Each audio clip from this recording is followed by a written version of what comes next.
Good morning, everyone. I'm Dan Rogers, the Executive Director for the Kelowna Chamber of Commerce. Thank you for joining this morning for a very special edition of Business Smarts and an extended version of Business Smarts, as we have three expert panelists joining us on our session today. To give some background, as I was conveying to someone that expressed some interest in this, is, well, it's easy. We're into phase 2, waiting anxiously for phase 3.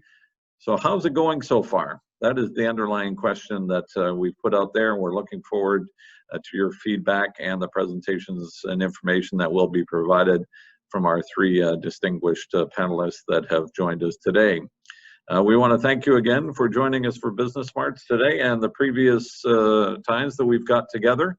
All of these are being recorded and are available on our COVID resource page on the Kelowna Chamber of Commerce. Easy to find us, just even look up OK, we got this, and you'll find your way to our special page that we put together for resources available as we move through the challenges that we are facing. This is a very special edition of Business Smarts because we're doing this in partnership with Okaganan Young Professionals Collective, and we're pleased that we've got Tori Braun with us. Before I go to her in just a moment to give us a little bit more background on OYP and the various initiatives that they're involved with, I do want to plug some of our upcoming events. And I did tell the panelists in advance, but I'll share with all those that have attended. I noticed if I leave this to the end, many of you go on to other things. So I'm going to plug it at the start of our session today, just to let you know what's coming down the pipe. We're pleased to be able to provide these resources. We all can agree that there is likely no going back to what we previously experienced. This will result in permanent changes to how work is conducted. One of those realities is around managing remote workers. So we now have taken advantage of the technology, and there are certain aspects of work that is undertaken aside from the retail and the service sector, where this can be accomplished at home. So how do you manage that on an ongoing basis when you have potentially some of your workforce working remotely and some not, or a blend of that, which will be the case? So we'll get deeper into that specific aspect with Heather Stewart and Ian McCrae next week as they join us. Sage transitions for our regular hour schedule for Business Smarts online next week. We are expecting to return to normal sometime in September with respect to our golf tournament and Park Pacific projects. I do want to flag them. They're our presenting sponsors. They've been great supporters. They've been very patient as we work through the transition from our spring golf tournament to what now will be our fall day of golf. It'll look a little bit differently, but we're going to have a whole lot of fun and be great to get out on the golf course at the Harvest again. And we will be, as we have for 30 plus years, holding our Business Excellence Awards as we celebrate the best of Kelowna and the Okanagan. That will occur in the fall, but the nominations will be starting shortly, so please stay tuned for that. So at this stage, I'd like to turn things over to Tori Braun, the community cultivator with Okanagan Young Professionals, and she'll give us a little bit more background. Tori, thanks for joining us, and thanks for working together with the team here at the Chamber and putting this together today. Wonderful. Thank you so much, Dan, and thank you for having me. So as Dan mentioned, I'm Tori. I am the community cultivator with the Okanagan Young Professionals Collective. So for those of you that haven't heard of us, we're actually a program through the Central Okanagan Economic Development Commission. And our goal is to attract and retain talent here in the region. And we do that in a number of ways, as you will see some of them in the photos that are on that slide. But really connecting young people with opportunities, either social opportunities, career opportunities, lifestyle opportunities right here in the Okanagan. We're not membership based. And the only thing we sell is why it's so great to live here. So we also, as part of the program, help network and integrate newcomers into the community or people who are switching career paths. And we do a lot of community collaborations with other wonderful partners like the Kelowna Chamber of Commerce. So we're excited for this first partnership together today. We've both been they've been leading their Business Smart series, and we've been doing Lunch and Learn. So it's great that we could come together on this topic that's relevant to everyone right now. So just before I turn it back to Dan, and thank you for this opportunity to do this, I do want to mention though that we are gathered virtually. I am here in Kelowna on the unceded and traditional territory of the Syilx Okanagan people, and that wherever you join us from today, just to take a moment to recognize the Indigenous people on those lands, both in the past and the present. Thanks, and Dan, I will turn it back to you, and looking forward to learning a lot from our three panelists today. Well, thanks very much, Tori, and also to acknowledge that we're doing this virtually, so many of us are on the unceded territory of the Syilx Okanagan people, so to acknowledge that, and thanks for making that mention, and thanks for the work that you and the broader work that the Central Okanagan Economic Development Commission is doing, working very actively to help and think long-term in economic recovery, but also focusing on ways that we can involve young entrepreneurs, very important for the Chamber and the business community, and also newcomers. As an aging demographic, and as part of that, myself, we need to think about what that future workforce looks like, and it's going to be a lot more diverse. And in order for us to grow and adjust to that demographic shift of the baby boomers, the last of the baby boomers leaving the workforce, we need to do what we can to encourage young entrepreneurs, and we're seeing a lot of it, and the work that OYP is doing and the Economic Development Commission is great to see. So with that said, I'm going to more formally introduce, you see on your screen, our speakers that have joined us. Two of them are returning, and we appreciate them coming back. Kira Bernston is the Manager of Prevention Field Services for WorkSafeBC. She studied engineering and psychology before working in a variety of design and health and safety related positions in manufacturing, nuclear power, oil and gas, and other industries. Kira has been with WorkSafeBC since 2016 and has been the co-manager for prevention in the Okanagan Kootenays region since 2019. We had you on what seems like lifetime ago, probably just a few weeks, maybe a month or so. So Kira, thanks for joining us and welcome back. Also joining us this morning is Mark Grabus, trusted advisor, negotiator, and advocate with Pushor Mitchell's Employment Law Group. For almost 20 years, he's advised and represented clients on all aspects of employment law, labor law, WorkSafeBC claims, appeals, assessments, and occupational health and safety issues in the workplace. Mark, great to have you back as well. I think your background, the virtual background has changed, because the last time we had palm trees and beautiful sunshine in the back, so hopefully we'll get a little bit of that weather here shortly here. And also joining us, and we're pleasure to have her with us, Alex Mushavar is the HR and leadership consultant with the Other Coaching, helping leaders to create and maintain a happy company culture with different generations and in growing and changing work environments. Alex is as well passionate independent recruitment consultant for the entire hiring process to find the right culture fit. It's a pleasure to have all of you with us this morning. What we're going to do, just to let those that have joined us, we've got a good number of participants that have joined us.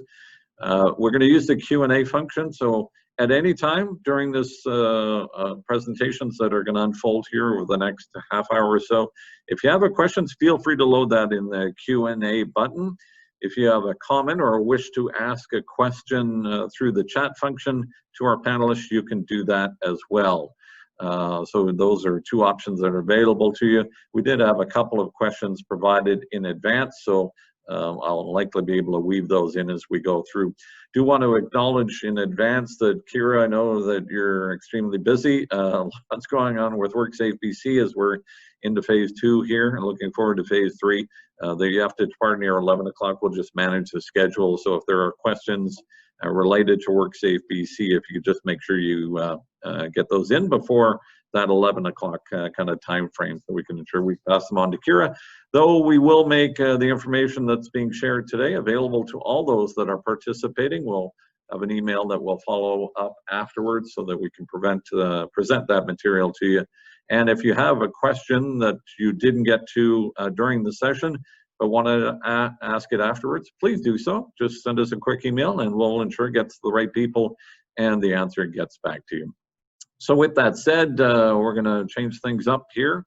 Tori, we're going to keep you on. So if you have some questions when we get to the Q&A or some comments to add, that'd be great as well. We'll activate you as a panelist. As a guest co-host, maybe we'll treat it that way. So we'll put some pressure on you later on to come up with some tough questions for our other speakers. At this stage, I'm going to turn things over to Kira. I think you're going to start us off this morning with some opening comments, and then we'll move through the rest of the group. Okay, great. Well, thanks very much for that, and thank you for inviting me back. So last time I had a rather lengthy presentation with regards to you know, COVID, what it looks like, what WorkSafeBC is doing. At that time, we didn't yet have a lot of our resources together. So fortunately now we do have most of them together. So rather than going to a big presentation, I'm just going to show you guys a bit about what we've got on our website and also talk to you a bit about what to expect if you're interacting with WorkSafeBC. So hopefully you can all see my screen. This is www.worksafe.com, and bright orange right at the top are our COVID resources for you. We've got some phase ones for things that stayed open all along, as well as some phase 2 and phase 3 guides, restaurants, cafes, pubs, personal services. And the new ones that we've put together are always at the top. So we've now got some motion picture and television production, performing arts, sports and recreation out. So personally, I'm super excited about those. I've been terribly missing my performing arts. But I'll maybe just pop into one of these pages. They're all laid out relatively similarly. Oh, sorry, a little trouble with the English language this morning. So protocols for returning to operation.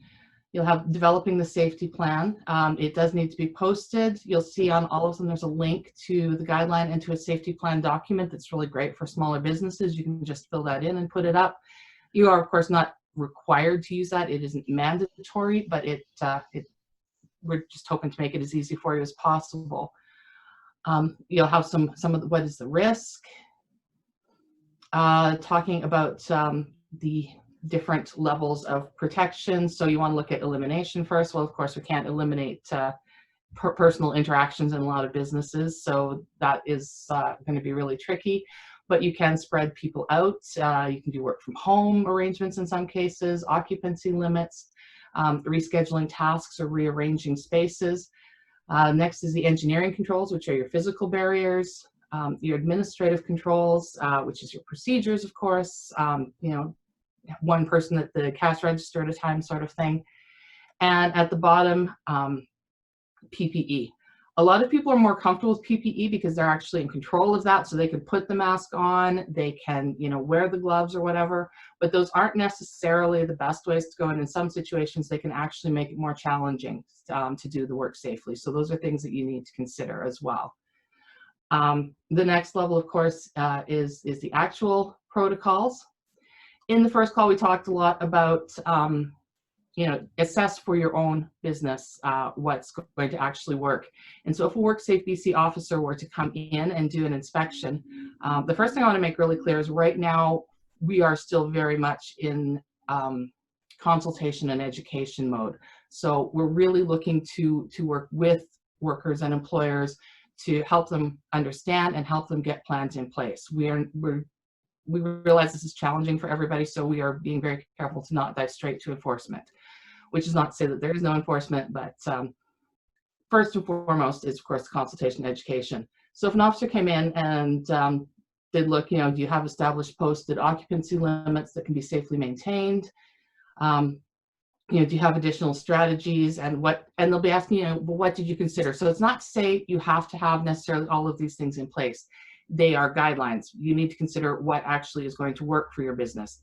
If there's something you don't put in place, then, you know, absolutely, if you have a rationale why, you can explain that to the officer that comes in, and that will that will pretty much be how it goes. There might be some question and answer. Sorry, so, for example, prop doors open so people can pass through without touching handles. Maybe you can't do that. Maybe for whatever reason you have a revolving door. It's just what's popped into my head. Well, obviously you're not propping it open in any way, shape, or form, and that's going to make total sense. That's probably way too simple an example, but that's what we've got.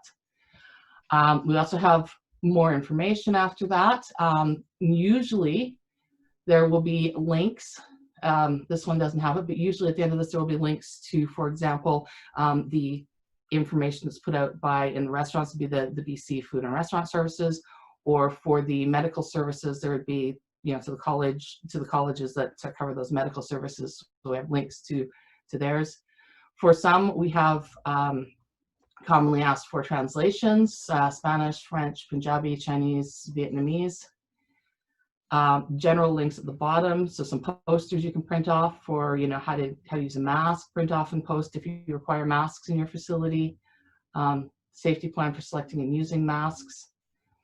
So that's what one of these in these first couple of areas look like. As far as resources, tons and tons of resources for you guys.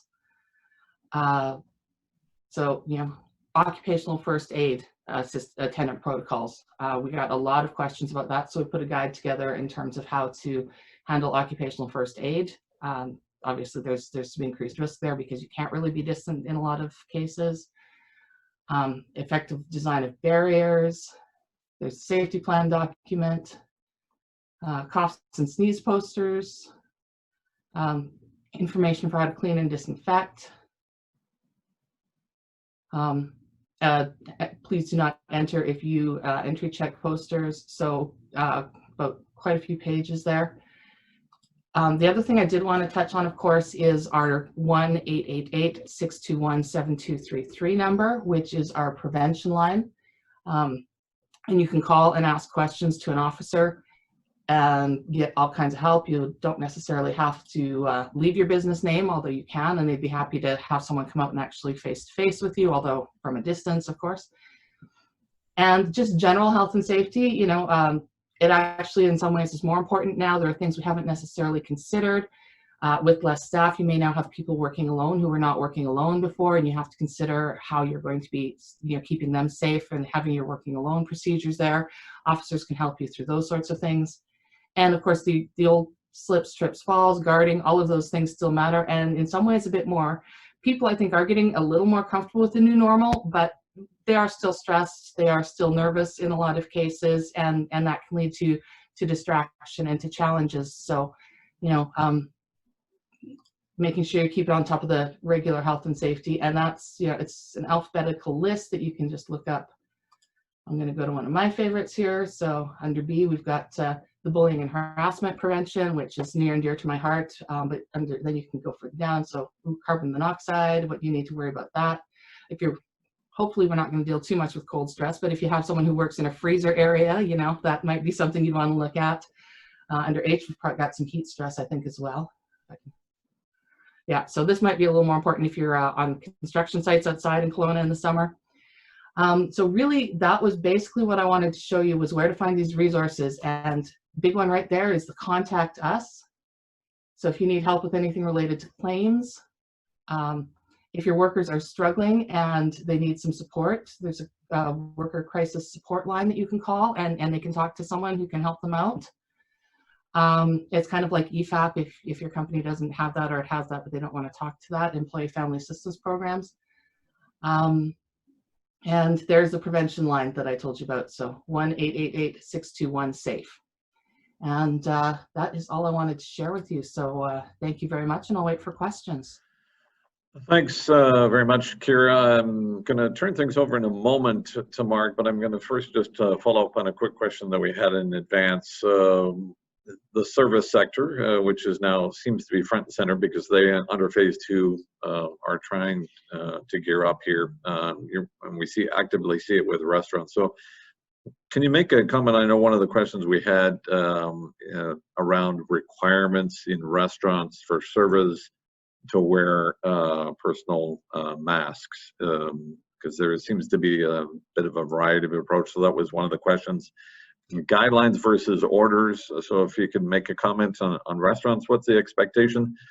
And I'll preface it a little bit with what we're hearing a little bit in the marketplace from some of our members and consumers is much of this is addressing obviously health and safety, but some of this is consumer confidence. So when there's inconsistency of approaches, it could potentially result in less consumer confidence, which then would have an economic impact. So what are you finding in the restaurant side? And now with patios, are there issues arising, and any guidance that you can provide those that are in the service sector, particularly restaurants, bars, pubs, etc.? Okay, yeah, thanks so much for that question.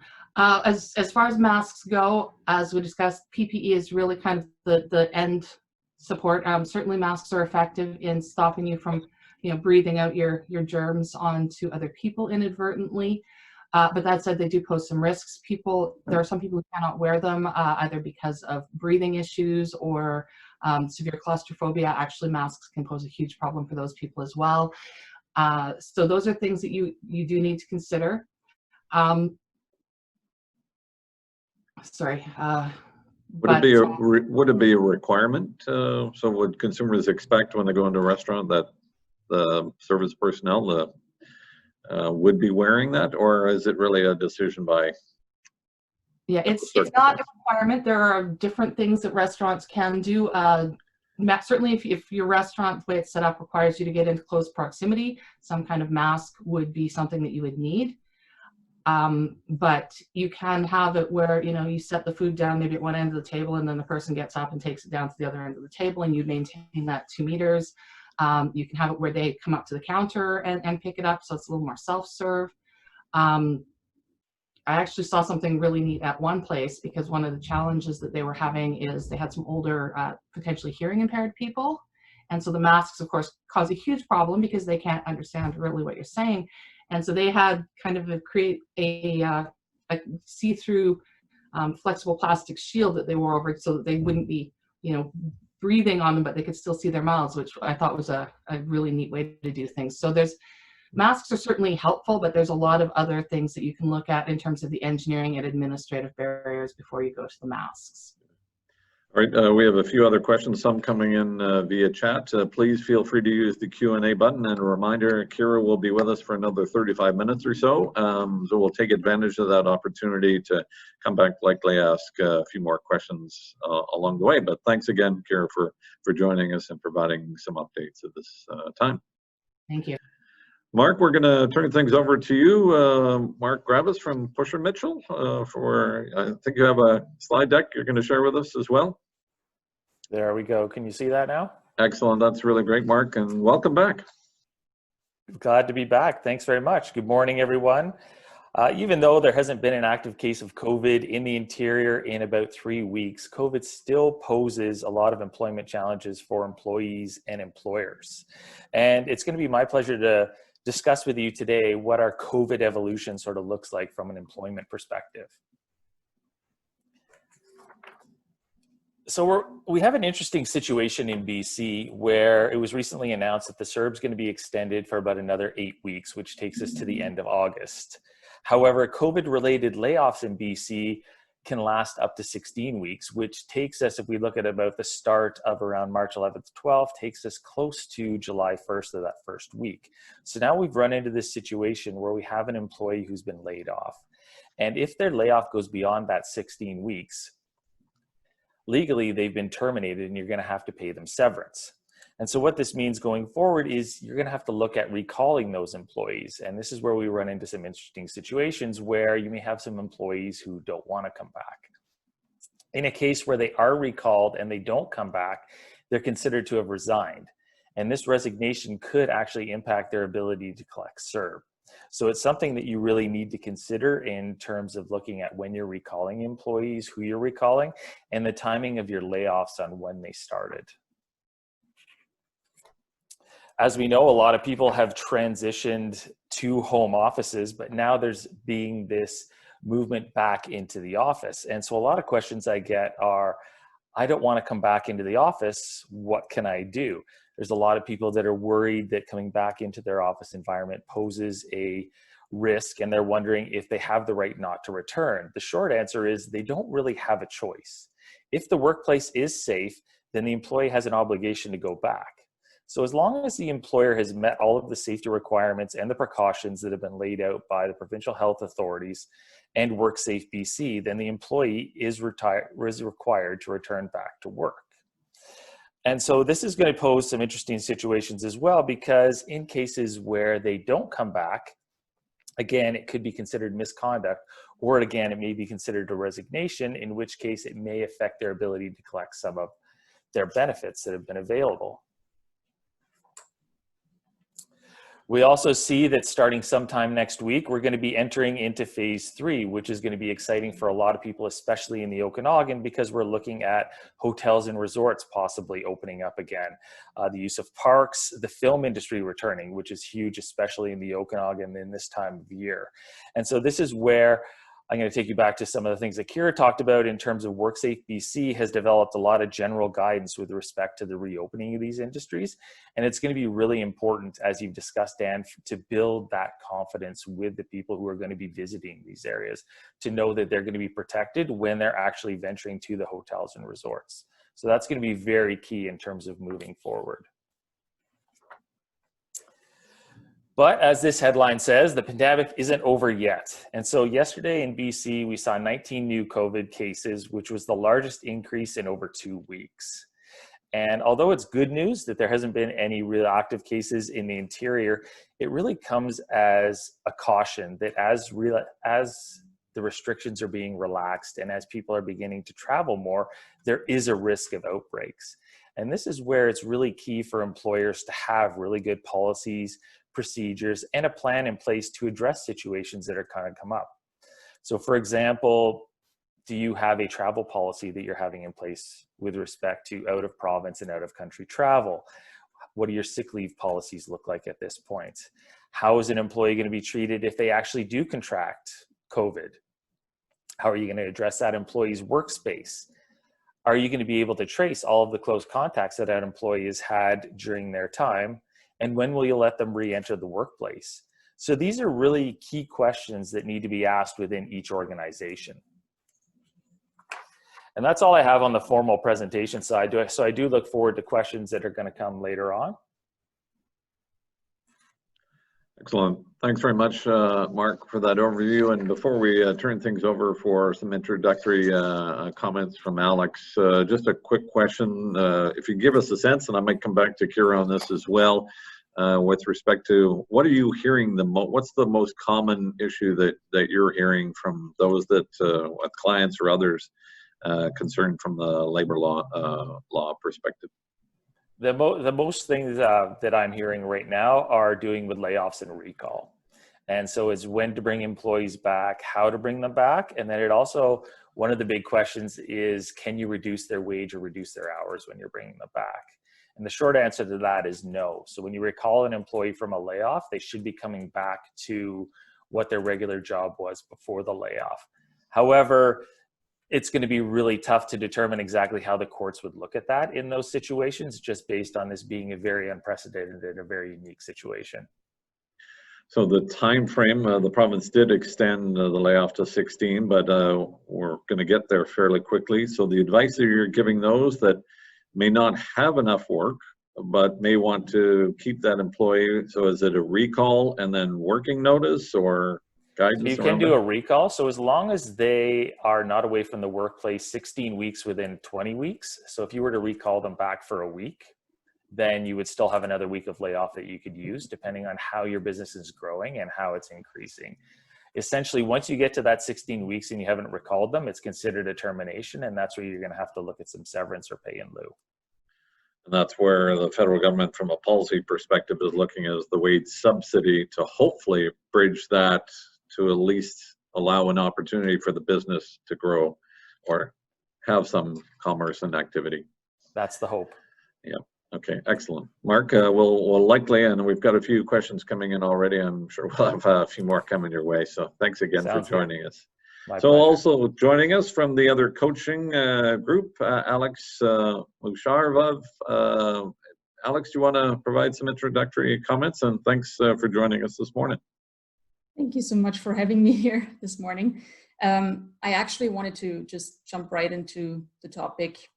We want to, move on to the Q&A where the real value lies. But yeah, I'm actually from Austria, and I have last year moved here from Austria. So I'm fairly new to that market, but I think we are dealing with, the same kind of change right now. So yeah, I'm going to share with you a slideshow here.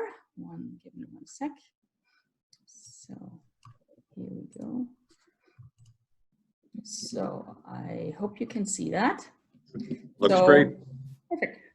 For this presentation, basically, I have gathered some insights into what leaders and business owners I have talked to in Europe as well and in Canada are experiencing in this shift of work environment right now in general. And these are the bullet points. One thing is uncertainty with regards to the future of work and the business and the market.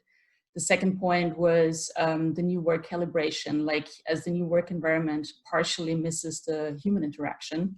And these points actually lead into the root of business, the people we are working with the third point, which is the HR perspective. So how can employers attract, retain, and engage people in this modern and changing work environments? And as a takeaway, I will provide a link to some valuable resources as well from WorkSafeBC and from Mark today about legal point of view, safety at work, and wage subsidies, statistics as well, and other links. But let's get started. So shortly said, we are in the situation where we have to adapt services and products to what is needed right now, or change the message. So obviously it is almost inevitable to create online content and offer, to target groups that want to be helped and supported right now. So this switch might be necessary for all of us to push into an economic comeback. So it's now the time to be a positive influence for people around us, even if this is a current situation for us, which is new. And we might still struggle with uncertainty and even insecurities after reopening businesses. So we are all just about to figure out how we continue to work. And it's actually okay. I think we should all not be too hard on ourselves and others for that right now. So out of experience, I can say as a first step that businesses that are staying in touch with people they already know from previous businesses and contacts, instead of focusing on new clients, they will be for sure the ones that stay in mind when people are going back to this new normal, or they will refer them. So right now it's all about putting ourselves in people's mind for the future and to show our adaptability. So in general, I recommend to think of what we can offer with capacities and skill sets, and considering to remove unnecessary offers that are not of any use right now, to free up capital and resources. We are all taking care of our finances right now, I think. So yeah, and we are faced with new business developments. We know that by now. So with shifting and pivoting to online sales and interaction and towards working more remotely in people-focused businesses. And of course, we are missing the human factor when interacting through distance, partially, as what I have heard a lot from business owners and leaders, like body language, eye contact, and emotional value just of physically being in the moment. That's something which is hard for some people to not have that. So a way to counter that is, I call them the 3 C's to counter a crisis. It's the connection, the communication, and the commitment. So COVID-19 brought many of us basically closer than we've ever been before, at least me, I mean, some people as well that I know. And not only through shifting to connecting online, but as well through the fact to be there for and look after each other. So personal and in business, and connect with team members to make the team, kind of feel comfortable is so important, and ensure empathy and guidance through this tough time of recreating business basically together. And it's all about creating a sense of community in this new environment. And also it is now the best opportunity for after sales care, as I call it, for previous customers, connecting with them and ask them how they feel about what they have invested in before, as an example. And if there is anything we can support them with right now, as I mentioned. Communication means like that clear and transparent communication about what is expected from employees and what they can expect from the organization is as important as asking for mutual feedback and ideas in this new remote world. So the focus should be on clarity in communication, recognition, and trust as well as the new currencies throughout this new engagement.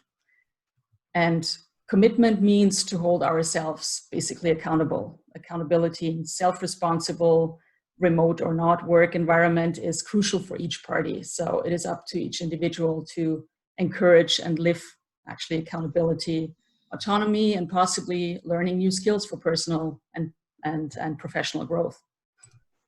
Having said that, it might be a matter of time, but the pandemic is actually revealing who the right fit for the company's purpose is. And it reveals where some investments, hiring, and training is needed to continue and recreate businesses. So we have to trust in self-responsible action, as we said, through changes in our entire operation. So core values are basically the anchors that now more than ever unite people working for a purpose and a company's mission. And these shared values create basically the sense of belonging and community within the organization. So the company culture speaks louder than actions out there, as we probably know, and customer experience, which we are actually after, on the other side is in direct correlation to this employee experience. So it is wise to make it an open, engaging, and collaborative employee experience. So as an example, while some people embrace change, you may experiencing that there are team members who don't like change, and maybe they would just not, want to admit that they need help. So I've heard that a lot about resistance to change from mainly seasoned team members, but we have to differentiate basically between two types of resistance. The one type is afraid of change because of their fear to adapt due to lack of knowledge, abilities, or even through limiting beliefs. So here you should think of training and support, including new generations and tech-savvy people for those who are not familiar with technology. We can remove this kind of handicap by being just patient, supportive, and empathetic. This investment might be definitely necessary, and the increase of technology makes it easy to adapt. So at some point, there is no excuse to stay stagnant.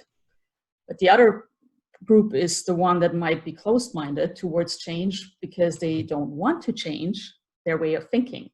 They want to win in a new world with old methods, basically. I think we all know the famous, I've always done it that way, or I've always done it this way. And we are familiar with this kind of personality. So here we have to choose maybe a different incentive to make them change by addressing their ego. It sounds basic, but it is a little trick, encouraging them to invest in or to learn something they want to contribute within their personal life and at work in the future, which requires basically change. For example, applying for a team leader position or being responsible for an important project that makes them leave their comfort zone. And we know bliss waits outside the comfort zone and is only gained if the current routine changes. So collectively, we can say that through the physical distance, control will increasingly change into collaboration in non-centralized workplaces, and it will take a huge weight off some management's shoulders. What do I mean with that? It basically means operating within a collaborative, trusting company culture that allows mutual feedback and respects individuals for contributing self-responsible results by the end of the day. So mutual support and well-being are first priorities, and people are involved in decision-making processes, and leaders in this kind of environment are basically not afraid to delegate. So shared values are the key, as they are the foundation of trust and engagement. So yeah, they are more important than skills, which can mostly be learned, even within a workplace. So self-driven online training will be a crucial part of workforce management anyway in the future. So it is now the time to benefit from, under respect of all legalities, from layoffs and terminations, to hire people looking for jobs in uncertainty to find a long-term solution. So, and think about recruiting of previously out of reach talents through geographical distance. That might be easy now. Generally speaking, experienced people who embrace change should be as welcomed as newbies to the industry who are willing to learn and whose values are commitment and accountability in alignment with what organizations are expecting. So with all these changes for now and for the future, there's one quote which always comes to my mind. It's hire character and train skill. That was from Peter Schutz, former CEO of Porsche in the 1980s. He rehabilitated the brand by working on the company culture first. So if it's for 1 or for 100 people that companies are looking to hire, most rewarding for all parties is finding out what is important to candidates and employees, what drives them, and seeing how organizations can make room for their strengths to benefit from as a company, and to make them feel appreciated and given meaning to their job. So this proactive approach of being agile will replace reactive hiring for a specific skill. So, and since hiring means as well hiring for the right culture fit, if team members are more included in hiring processes, decision-making processes, leaders will receive hands-on feedback, for instance, if hiring a candidate or not. And another positive shift, then I'm almost done. I try to go quickly through that, is when we think about the cost efficiency of this new kind of environment, lower commuting costs, reduced facility costs, and last but not least, the sinking replacement costs, since people are happier with their flexible schedule, working in the comfort of wherever they are. So when it comes to manual work, of course, where being on site is an integral part of the job, it's of course important, as we heard already, to adhere to the protocol. And creating new ways of operating, such as working in shifts, building physical barriers, and working in same group pods and expanding spaces. But at the end, of course, it's always up to the management and industry to decide if they want to shift to an entirely remote, on-site, or a hybrid model of team engagement. That's what they have to decide on for a long-term solution. So that was my hopefully useful, very shortened part of the broad content, actually about what's important in terms of the human factor. And as promised, I am providing you with a link for your convenience with some helpful collected resources. Just going to click through here. This is the page, you can find it. You can access their links with regards to new work environments, government information, statistics, and COVID-19 guidelines for your business. So yeah. It's my page, theothercoaching.com/new-work. Okay. Excellent. Thanks, Alex. That's Alex Mushavar. You can stop sharing the screen now.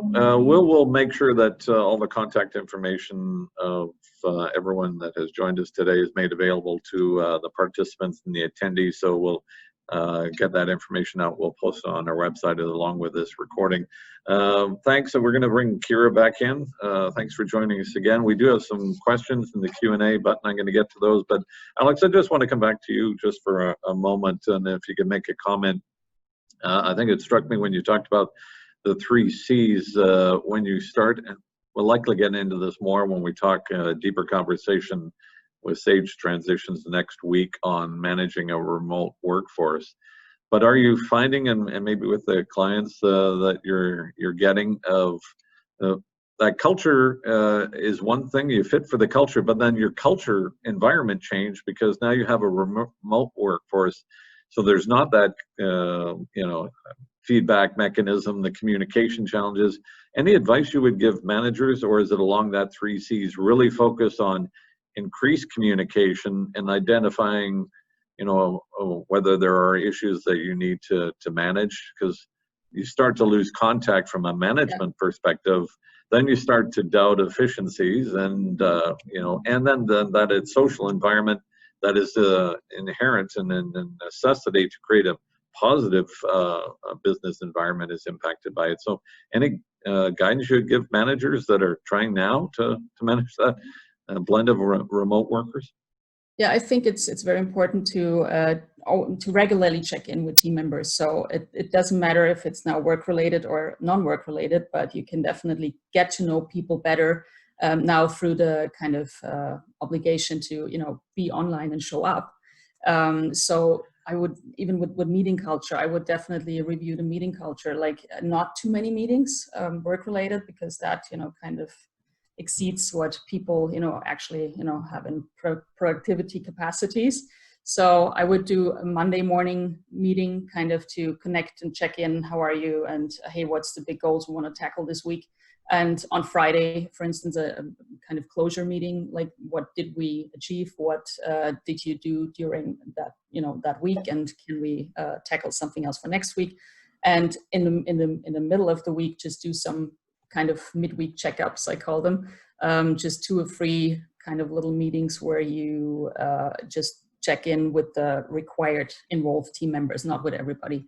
And it's time to get a little more personal. That's another thing I definitely recommend, like saying, okay, I want to know, kind of where you live, and let's do a meeting in nature, for instance. Kind of everybody has the camera with them, and they're just having a meeting outside, kind of in the environment, and or a motto meeting, or kind of an after work hour once a week with the team members. So it is important to not lose the connection and to engage people to stay in touch. That's definitely, very important, I think. Great. Thanks, Alex, and welcome to the Okanagan. You've been here a year now? A year, yeah. What brought you to the Okanagan?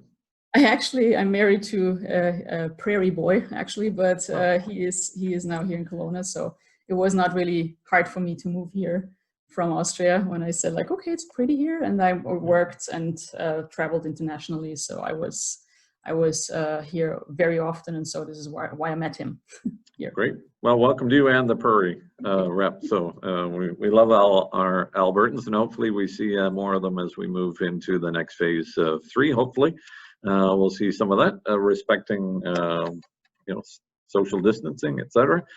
I'm going to bridge from Alex back to Kira, and I'm conscious we've got a few minutes, maybe 10 minutes or so, with Kira Bernstein from WorkSafeBC. The question arose before, and we also had some since we last chatted with you, about the responsibilities of employers when they have a remote workforce to ensure that there's a safe environment for those remote workers. If you could make a comment, and is there guidance that's available on your website as you talk to for those, because we can't go into their homes, but we are somewhat responsible?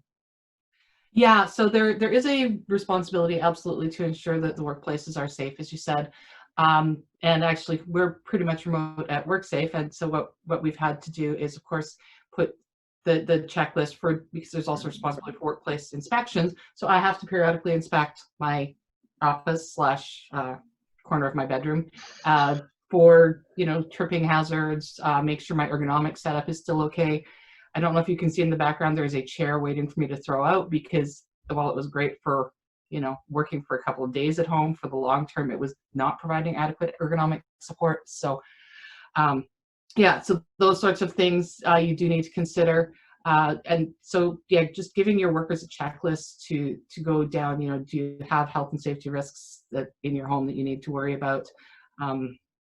It is probably the easiest way to go. As you say, you can't really go out and check everybody's home yourself, especially not on the regular basis that you're supposed to be doing workplace health and safety inspections. So, is there information on the website of some areas that they should? That I am going to have to. There is a checklist, but it is designed a little more for workplaces, so it's got a lot more than what you would need for inspecting your home. So I'm going to have to double check and just get back to you as far as whether we have one that's more home based, because I don't actually know the answer to that. Yeah, we had another inquiry about Salesforce that's in their vehicle, and so what's the responsibility for the employer to ensure that employer is safe when they're commuting, right? So yeah, and again, there's different ways to go at that, because of course there's also the working alone, and you're required to, as most people often are, and so you're required to have some way of actively checking on their health and safety at a period that's going to protect them. So again, for example, when our guys are traveling, we have actually on our phone an Aware 360 app that tracks us, and if we stop moving for too long, it's gonna assume we had an accident and start having people call us to make sure we're okay. So there's apps you can use, or just calling them periodically or having them call into you periodically. And if you don't hear from them, they should, of course, be doing the safety checks of their vehicles. And we do have a checklist for that, to look at, is your oil okay? Are your tires in good condition? And those sorts of things. And so you should be it's not required for you to have them fill out a checklist, but it is really good due diligence on your part to have those checklists filled out regularly, so you can say, like, look, we have been managing this if, God forbid, something does go wrong. One of the questions we had that has come in, and we're going to move to those right now, was a question around, does someone have a sample of a travel policy, what it would look like? So I'm opening that up to anybody, maybe even with the companies or businesses that you have, and you feel free to jump in with respect to, can we share an example of a travel policy? I know that was something Mark raised, so maybe let him answer as well, but we don't have one at this time, but I think that's an awesome idea, and I'm going to be feeding it back to our team that puts these materials together and ask them if that's something that we can maybe get on the website, because I think that's an excellent resource. Yep. Mark? So when you look at travel policies, it's looking at two different things. So one thing that you want to look at is if people are doing international travel as part of their work, if they're going and they're actually staying in some of these hot zones that still exist, when they come back, how are you going to treat them? And in most cases, based on what the guidance is right now, they're going to have to quarantine for 14 days. And so are you going to provide them the opportunity to work from home, the resources to work from home during those 14 days to make sure that that's taken care of? Also looking at what happens if somebody does develop COVID during that period of time. So then how are you going to treat them in that situation as well? So those are the things you need to consider. It's going to be very personalized based on where the people are required to travel in your business. We use a phrase in chamber world, our R&D is rob and duplicate, and it's strongly encouraged. So it's about sharing, and here's an example. So do you have examples that you make available to help people get started in some of this area? I don't. Generally, what I'll do is I'll have a conversation with them in terms of what it should look like, and then I'll provide like a point form outline in terms of the things that they need to consider, because again, it is going to be very business specific. Yeah. So Kira, if you could also reflect on that a little bit. We have our safety plan in place that we're sharing, and we say, here's the general areas. So as an example, because it's always good to say as an example, and we don't have our firm travel policy in place because we don't actually have that occurring. But we'll search out for those that have joined us and those that have asked that question, see if we can track one down. And if we have a sample that somebody's willing, one of our members are willing to share, we'll post it on our website as well to give some extra guidance for folks that are looking. And I think the principles that Mark has noted is very helpful. Kira, I'm conscious I'm scanning the questions because I know we're going to have you depart here shortly. One question was just looking for clarity if an employee was put on a COVID-related layoff. This is probably better for Mark, so I'm going to come back to that one, sorry. One of the questions we had in the chat, and I wonder if you could just comment quickly because I have it just set up so that the chat comes to us. So the question was around the carbon monoxide. Kieran, I appreciate you did answer it. We'll try to get your formal response back to the person that actually asked it. But if you could the question was the responsibilities for carbon monoxide monitors in the workplace. So your response, if you could just articulate that before you go. So yeah, absolutely. So that is covered, that there's being super technical in 5.53 of the Occupational Health and Safety Regulations. And it basically says if there's a risk of them being exposed to any air contaminant in excess of 50% of the exposure limits, then you do need to have workplace monitoring in place. And with carbon monoxide, the exposure limit is 25 parts per million. So really you don't need a huge carbon monoxide source to need some monitoring there. So if you do have a carbon monoxide source, for example, you're in a parking garage where cars are running a lot, might be one, you would, if there's workers down there, they would potentially need carbon monoxide monitoring. Excellent. And again, we'll get your more formal response back to the individual, so we're tracking that as well. I do want to ask one question that came in advance. Some changes that have come down recently, particularly the order to on the 50% capacity versus managing your space to ensure social distancing. And at the same time when that occurred, the province had the health order with respect to specifics around 1.2 meters, I think was the mention on when you have plastic screens. So it sent a bit of a ripple concern. We heard from some of our members that it was very prescriptive when the past practice has been non-prescriptive but guidelines. And so the question was, a lot of the retail, does that mean WorkSafeBC is coming around and it's going to measure whether there's 1.2 meters from the top of the ceiling and exposure? It seemed to be different than what the previous approach was, that kind of sent a bit of a shockwave. Here we have this order and a hierarchy of requirements. Orders were seen at the top, so because it's coming from the medical health officer. So could you provide any clarity? Is the approach still with respect to that? I'm not sure if you're familiar with that aspect of it, but it was contained within the order that came out about a week or so ago. And it was pretty prescriptive. Yeah, it is. It can be a bit tricky. I'm not 100% familiar with the orders, with some of the more recent orders, because I've been away from the office a bit, but basically, yeah, the social distancing of 2 meters, if there's no barriers, is there. The 50 people limit and 50% capacity, they're all kind of there, so you have to meet all of those. I don't know about this 1.2 meters with screens, but I know that there was to be some clarity coming out with regards to, for example, if you had booths, could you put a barricade between the booths? And the answer I heard before I left was yes, you can put a plexiglass barricade between the booths and use the booths, but maybe don't put people right in that end seat so that they're still able to, you know, turn their head and sneeze on each other by accident. Right. So I don't know if I answered your question. Now, as far as whether WorkSafe is going to come out with a tape measure, the answer is no. We actually can't directly enforce the PHO orders. We can talk about our guidance and the general obligations to protect the health and safety of workers. And if we're seeing something that's looking like a gross transgression, we're certainly sharing information and talking regularly with the public health officers in our region.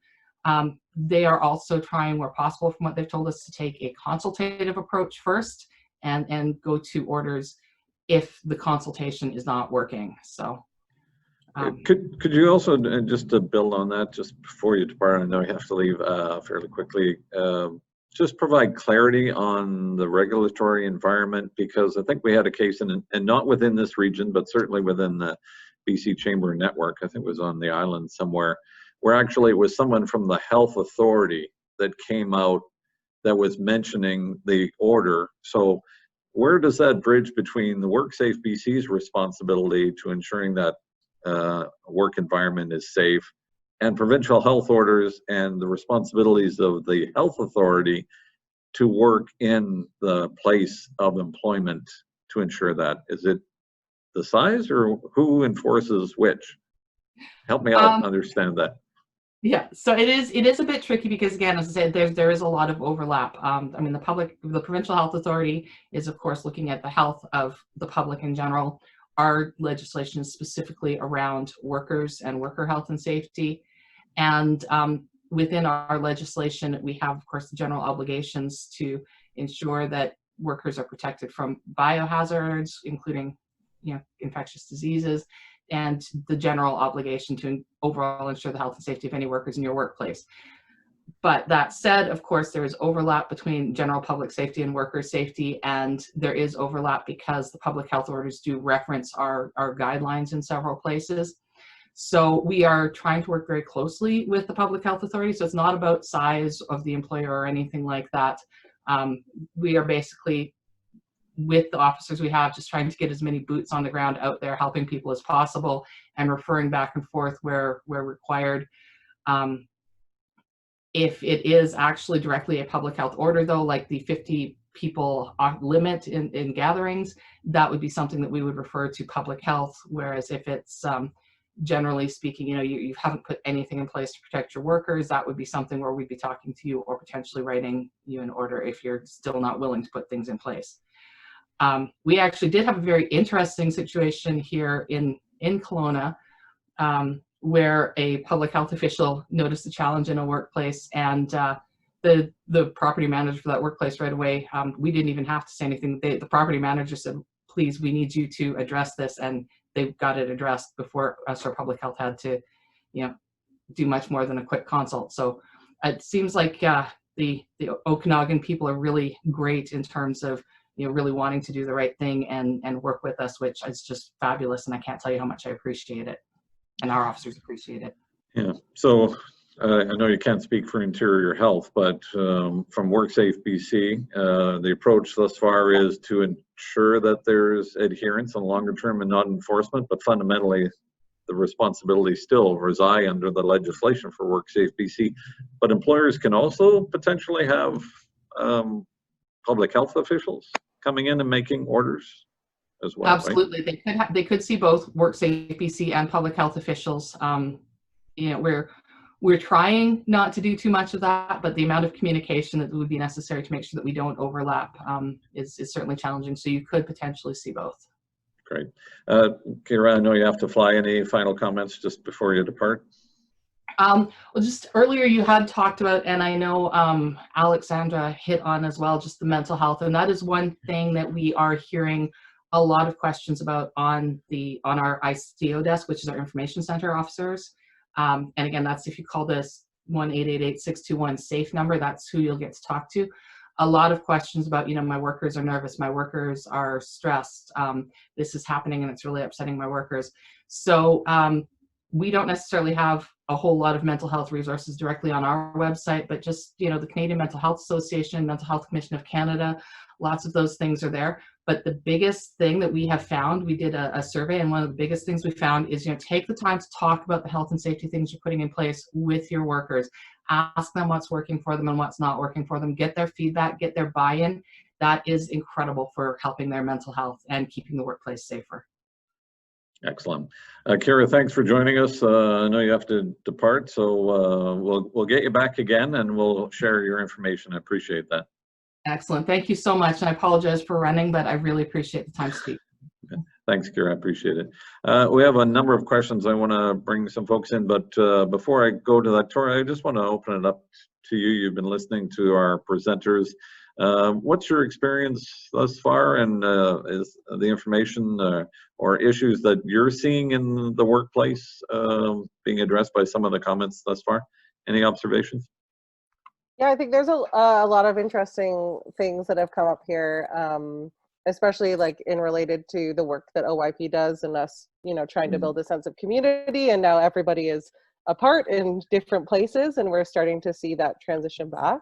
But I know there's, just touching on what Kira said, a lot of fear around, especially in our demographic, coming back, and some people are in more managerial roles, some people are just staff that aren't comfortable with the minimum that's required, and there has been a huge impact on mental health, and looking for those resources and the support. So I think it's really great to see so many people on the call today, and know that there is some leadership and concern in having those conversations is really important. I also, I always have questions for Mark about employment law related to this, because I think a lot of people don't know where to start. So like for a young professional that is in an uncomfortable situation, where do I go to find that exact resource? Is it an employment lawyer I need? Is it WorkSafe? What are those things? Especially with some people remote working as well too, or is it an HR professional I have to talk to? So I'm not sure if Mark or Alexandra want to just touch on where does somebody go to find that first step when they have no idea where to go. Yeah, great. And Mark and Alex, if you want to open up your mics, and feel free to jump in. I think I made the comment, Tori, some weeks ago, potentially a couple of months ago, when this first started, and to see the impact in British Columbia. Get to know your banker, get to know your lawyer, and probably in that order. But that might be shifting now, because now, well, still, I think there's a lot of labor law that's going on, and managing workforce issues that are arising. So knowing your HR professional. So Mark or Alex, any comments on what Tori has to say? I definitely think it's so important. This is why I said communication and connection is actually number one right now. And it shows as well, like this entire pandemic, what good leadership skills are. So people have to be able to talk to their managers and to, you know, the employer. They have to be able to do so. And that's where my job comes into place. I'm teaching basically leadership to have a better relationship with their teams and with their employees. So I would be a person to go to. I don't know, I mean, like lawyer would probably be the further up step in the hierarchy. I hope that's not the necessity in that point when somebody is not really happy, that they immediately turn to a lawyer. But I think it's very important to first create a connection and open communication with management. And it should be possible. Otherwise, yeah, maybe we go to a lawyer. Yeah. Well, it's interesting because most of the questions coming in, Mark, are probably leaning towards you because the reality is I think people want to manage but adhere to the requirements and not make a mistake along the way that could have an additional financial or burden on their resources. So that's where kind of that bridge between the HR and good HR practices and ensuring that you understand the law and labor law with respect to this. Before doing that, Mark, because I do have some questions there, I did want to say one of the things, and maybe it's along the theme of mental health, we had Michael J. from Big White participating in our deeper dive on tourism.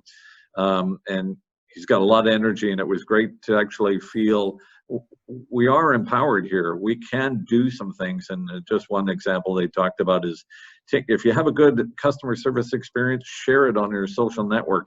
If you see a great environment, that trail that we're walking along, celebrate that, take a picture, share that environment. And there are some ways that there is hope, there is optimism that we can have. This is going to be a challenge going forward, but we have a choice, and I think it's a bit of managing the change. I think that you talked about, Alex, is we can choose to bury our head in the sand, pretend it doesn't exist.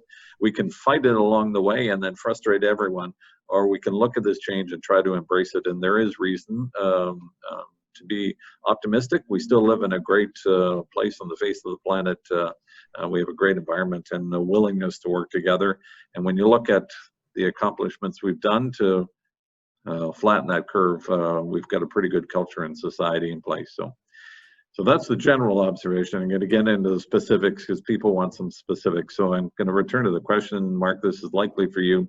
Just looking for clarity, if an employee was put on a COVID-related layoff, do we need to wait the 16 weeks before calling them back? Or can we ask them to come back before that if the workplace is safe and we're following all the guidance and regulations around that are in place by regulatory body? Recall can occur anywhere up to 16. It's what happens afterwards, correct? Yes, exactly. So it's best off to recall your employee before the 16 weeks expires. And as the person has indicated, as long as the workplace is safe and they followed all of the guidance, there shouldn't be any issues with that. I was curious if you've had an experience on that regard when it comes to asking an employee to come back and they say, well, I would like to, but I have someone in my principal residence, as an example, a parent that's living that is at risk because they have a compromised immune system. What's the guidance you give people, employers at that point? The general guidance in those cases is it depends. So if there is the opportunity to work from home and to be able to carry some work out from home, then the employer should look at that as an option. And it goes back to some of what Alexandra was talking about, is having that communication, being upfront, having that communication and discussing what your specific situation is. There also may be some human rights issues that are associated with that as well. So it's really advising employers to be careful when they're navigating those situations, because you don't just want to say the person's resigned not for returning if they have a really good reason for not coming back to the workplace. Yeah, and it's interesting, the observation that I make. It's good to get advice from the legal perspective, even if you don't take it to the next step, which is legal action, so it can save you by having a conversation. And I think what we've heard from the HR perspectives and from you, Mark, as well, of increase communication, go the extra step because it's reasonable in this environment. Yeah. Can an employer require a worker who was previously part-time with windows of availability to come back on a full-time basis with unrestricted availability? What would you say to an employer who threatened an employee with being reported to CERB if they didn't accept this offer to return to work? And it's a specific circumstance, but also around, this CERB does allow 2,000, and then there's the 1,000 threshold. There is a component there, and I think we've heard that as being flagged as a concern when we want our workforce back, but the government is subsidizing to a certain point. So if you could comment on that. Yeah, exactly. Part of it depends. So in terms of going from part-time to full-time hours, that's going to depend on what your employment contract says. So if there is something in your employment contract that allows your employer to increase your hours up to a full-time status, then you would be required to go back to that full-time status. With respect to employers threatening employees, I generally advise against that. Threatening people usually gets you absolutely nowhere. And that's when they actually contact their lawyer, and that's when it can lead to more problems for you.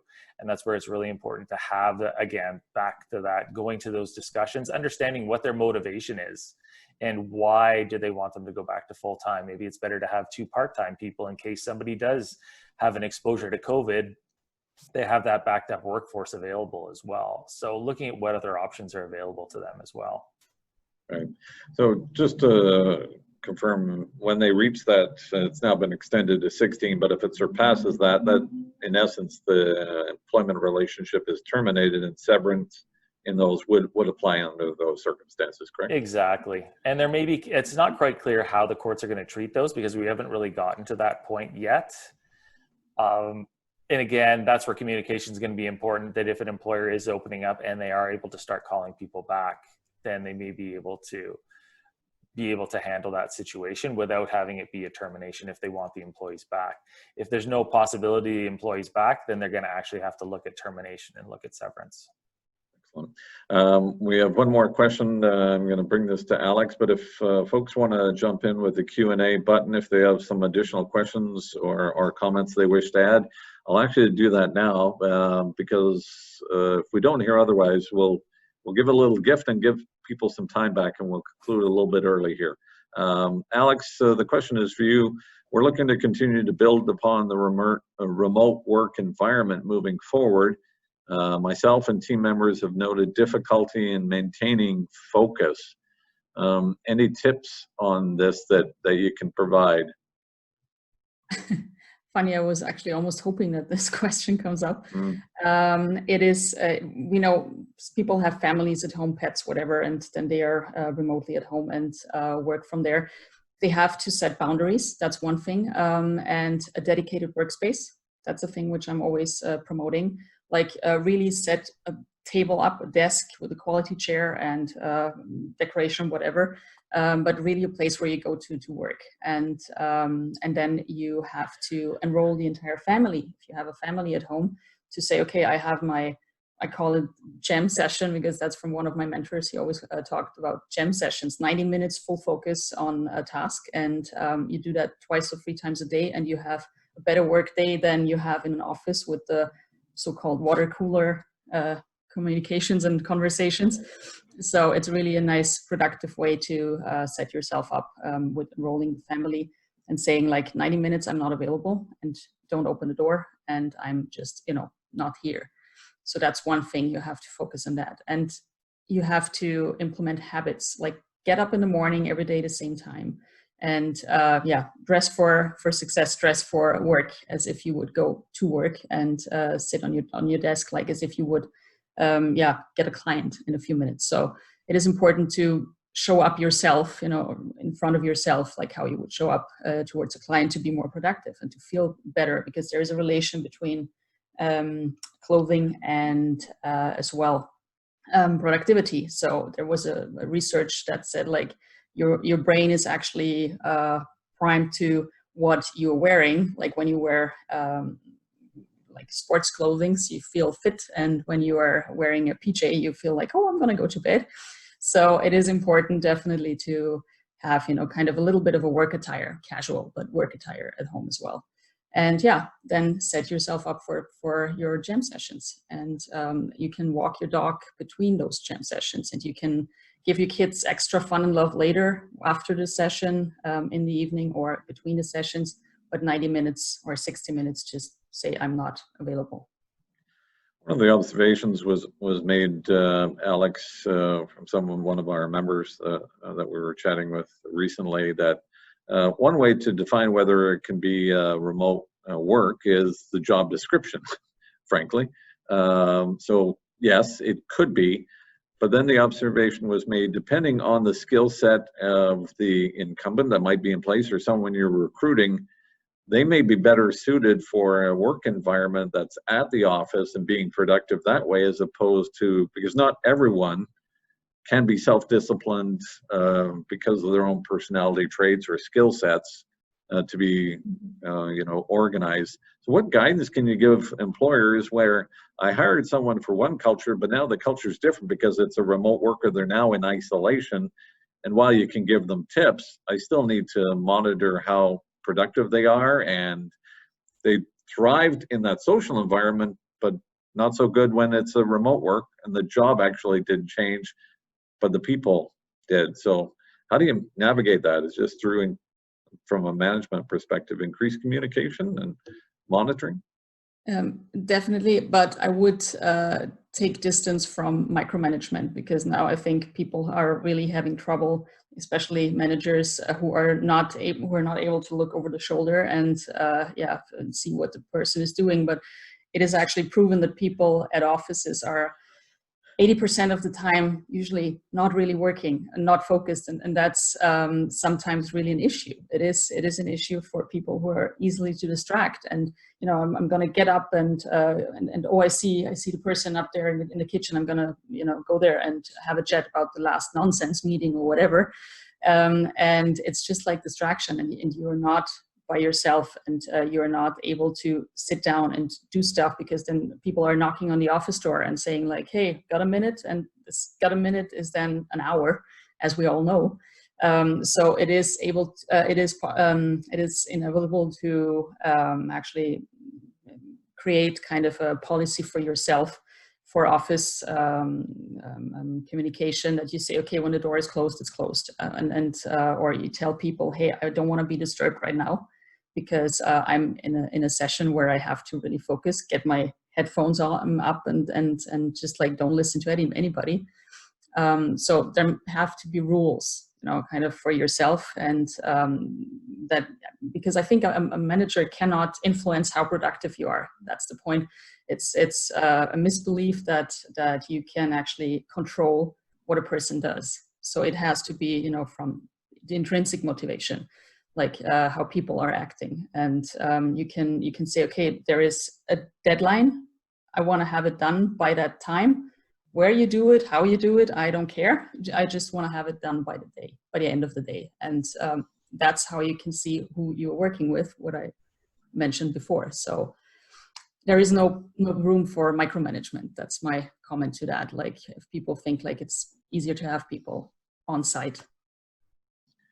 Yeah, it's an interesting observation, because some would presume in management, because you're on site, that you actually have greater control, but that hasn't changed the environment. Though being open to communication, I think, is a good point. Mark, I'm curious whether you're getting any from your clients or hearing of the legal ability to manage that remote workforce, security issues that arise potentially, because now you don't have IT that's integrated, and you see that with some of the larger firms. Are you hearing any legal concerns from some of the SMEs, Mark, around, now that I have to manage a remote workforce, ensuring I protect privacy of clients, etc.? Have you run into much of that? So I have run into that, and most of it is the security of information. So now when you have people who are using their own computer, when they're storing documents at home that may not be secured, may not be in a secured location, you have those issues that can take place. One of the common things that we're actually seeing right now is that people who are going back and forth between the office and home are leaving things in their car's being broken into, and they're stealing some of this confidential information.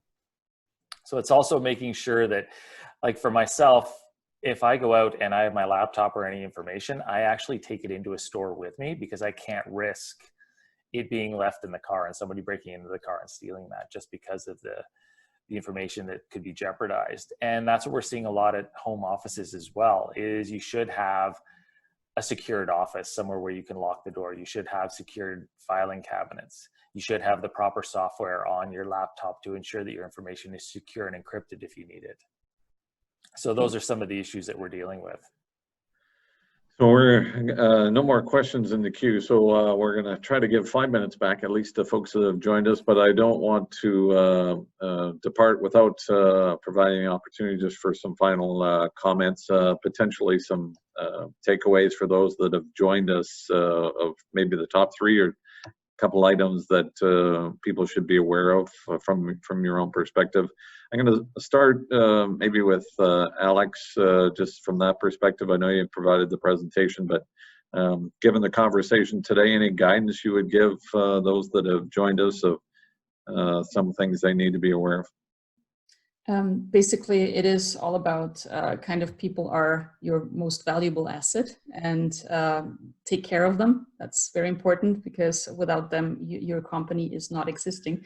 So there was a nice quote from Zig Ziglar, which I always use as my quote on all kind of marketing material, is you don't build a business, you build people, and people build your business. So that's kind of what you should definitely think of when you are dealing with human factor in general.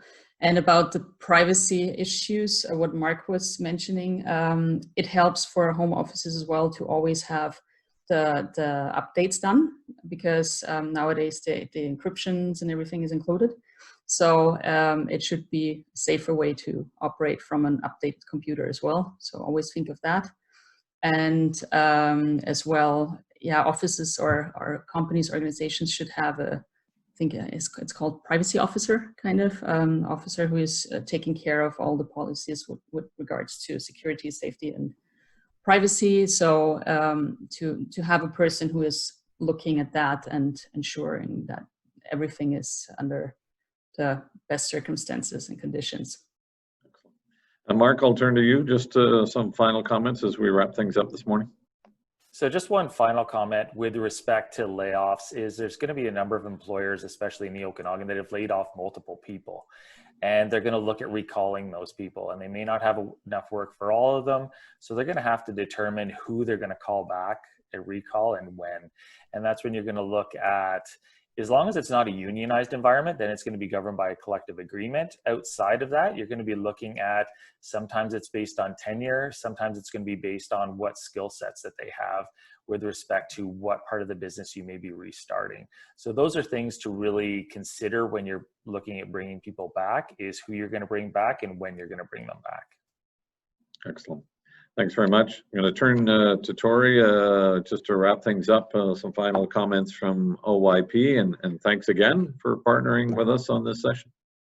And thank you. And I just wanted to say thanks to everyone who showed up today, who is engaged and wants to be informed. And I think it's great that we live in a community that has these resources and people like Mark and Alexandra that are willing to share and have these discussions with us. So I encourage everyone to draw on those, and just thank you for the opportunity to participate today and to learn as well, and hope that everyone continues to be kind and be informed, and that we'll continue to get through this next transition together.